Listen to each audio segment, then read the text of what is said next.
श्रीराम जय राम जय जय राम. श्री सद्गुरु ब्रह्म चैतन्य गोंदवलेकर महाराजांचे प्रवचन. 27 फेब्रुवारी. नामाचे प्रेम का येत नाही. आज इतकी वर्षे होऊन गेली तरी सुद्धा ज्ञानेश्वर तुकाराम, समर्थ रामदास यांच्यासारख्या थोर संतांचे नाव टिकून राहिले आहे. याचे खरे कारण हे की त्यांचे नामावर अत्यंत प्रेम होते. या सर्व संतांच्या वचनावर आपण विश्वास ठेवतो. त्यांच्याप्रमाणे नामाचे प्रेम आपल्यालाही यावे असे आपल्याला वाटते. पण ते प्रेम आम्हाला का उत्पन्न होत नाही याचा विचार आपण करायला पाहिजे.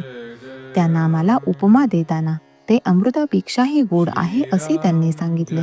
नामाला अमृताची उपमा देताना त्या अमृताच्या पलीकडे दुसरी गोष्टच नाही असे आपण म्हणतो. मग त्या नामाचे प्रेम आम्हाला का बरे नसावे, तर त्या नामाच्या आड काहीतरी येत असले पाहिजे हे खास. ज्याप्रमाणे आपण तोंडात साखर घातल्यावर आम्हाला जर ती गोड लागली नाही तर तो दोष साखरेचा नसून आमच्याच तोंडाला चव नाही असे आपण म्हणतो.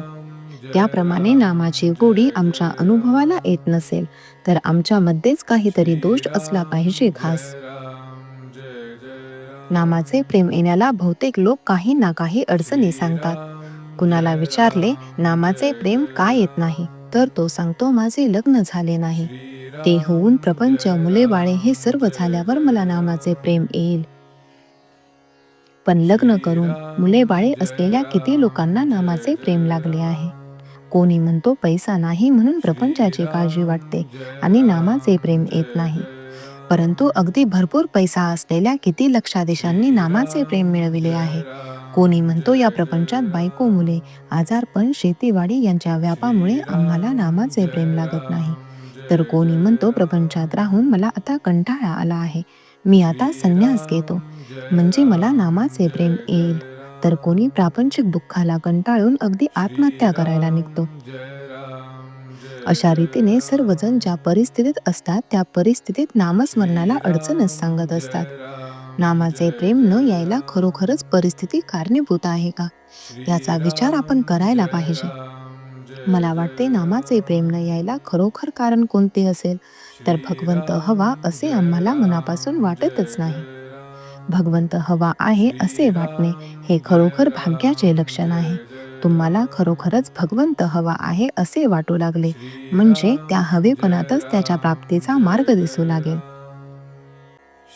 नामाची गोडी अशी विलक्षण आहे की ज्याला ती लागली त्याला स्वतःचे भान राहत नाही, म्हणून नामाला वाहून घ्यावे.